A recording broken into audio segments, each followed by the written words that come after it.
You may have heard about the Quran's idea of paradise being 72 virgins, and I promise I will come back to those virgins. But in fact, here in the Northwest, we're living very close to the real Quranic idea of paradise, defined 36 times as gardens watered by running streams. Since I live in a houseboat on the running stream of Lake Union, this makes perfect sense to me. But the thing is, how come it's news to most people? I know many well-intentioned non-Muslims who've begun reading the Quran but given up, disconcerted by its otherness. The historian Thomas Carlyle considered Muhammad one of the world's greatest heroes, yet even he called the Quran as toilsome reading as I ever undertook, a wearisome, confused jumble. Part of the problem, I think, is that we imagine that the Quran can be read as we usually read a book, as though we can curl up with it on a rainy afternoon with a bowl of popcorn within reach, as though God, and the Quran is entirely in the voice of God speaking to Muhammad, were just another author on the bestseller list. Yet the fact that so few people do actually read the Quran is precisely why it's so easy to quote, that is, to misquote. Phrases and snippets taken out of context in what I call the highlighter version, which is the one favored by both Muslim fundamentalists and anti-Muslim Islamophobes. So this past spring, as I was gearing up to begin writing a biography of Muhammad, I realized I needed to read the Quran properly as I could, that is. My Arabic's reduced by now to wielding a dictionary, so I took 4 well-known translations and decided to read them side by side, verse by verse, along with a transliteration and the original 7th century Arabic. Now, I did have an advantage. My last book was about the story behind the Shia-Sunni split, and for that I'd worked closely with the earliest Islamic histories, so I knew the events to which the Quran constantly refers, its frame of reference. I knew enough, that is, to know that I'd be a tourist in the Quran, an informed one, an experienced one even, but still an outsider, an agnostic Jew reading someone else's holy book. So I read slowly.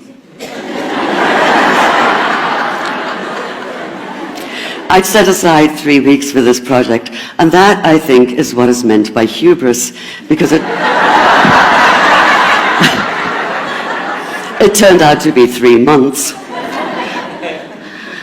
I did resist the temptation to skip to the back where the shorter and more clearly mystical chapters are, but every time I thought I was beginning to get a handle on the Quran, that feeling of, I get it now, it'd slip away overnight, and I'd come back in the morning wondering if I wasn't lost in a strange land. And yet the terrain was very familiar. The Quran declares that it comes to renew the message of the Torah and the Gospels, so 1/3 of it reprises the stories of biblical figures like Abraham, Moses, Joseph, Mary, Jesus. God himself was utterly familiar from his earlier manifestation as Yahweh, jealously insisting on no other gods. The presence of camels, mountains, desert wells and springs took me back to the year I spent wandering the Sinai desert.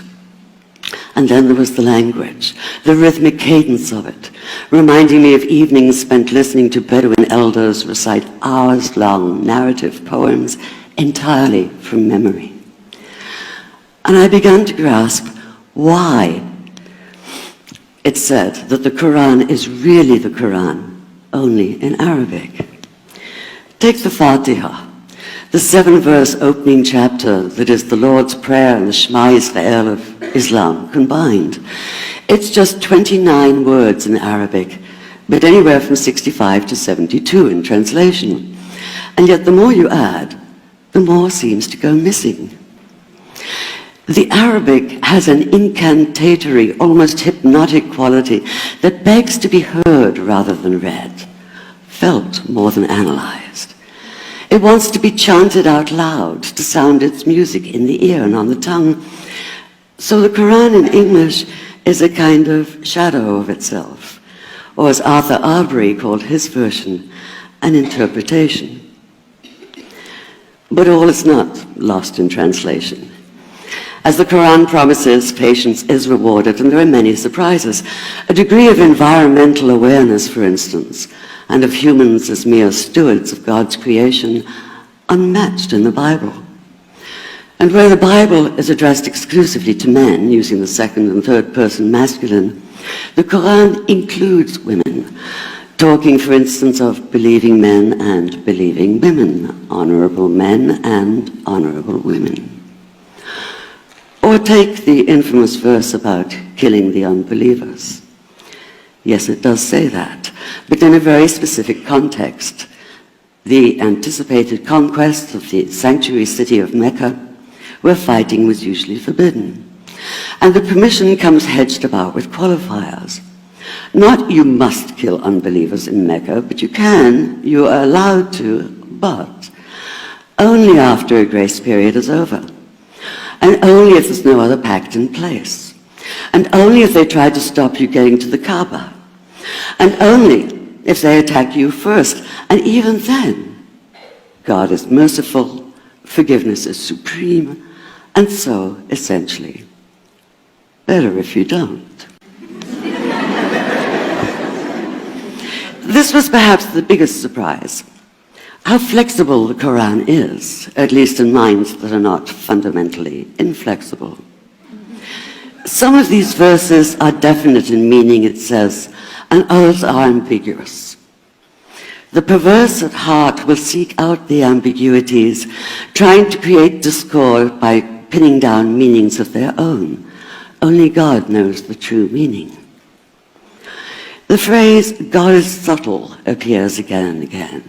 And indeed, the whole of the Quran is far more subtle than most of us have been led to believe, as in, for instance, that little matter of virgins and paradise. Old-fashioned Orientalism comes into play here. The word used 4 times is huris, rendered as dark-eyed maidens with swelling breasts, or as fair, high-bosomed virgins. Yet all there is in the original Arabic is that one word, huris. Not a swelling breast or high bosom in sight. Now, this may be a way of saying pure beings, like in angels, or it may be like the Greek kos, or kore, an eternal youth. But the truth is, nobody really knows, and that's the point.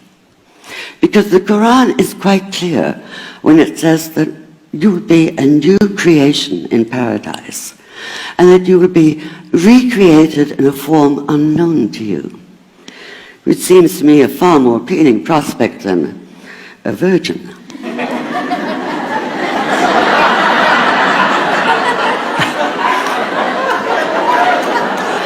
And that number 72 never appears. There are no 72 virgins in the Quran. That idea only came into being 300 years later, and most Islamic scholars see it as the equivalent of people with wings sitting on clouds and strumming harps. Paradise is quite the opposite. It's not virginity, it's fecundity, it's plenty, it's gardens watered by running streams. Thank you.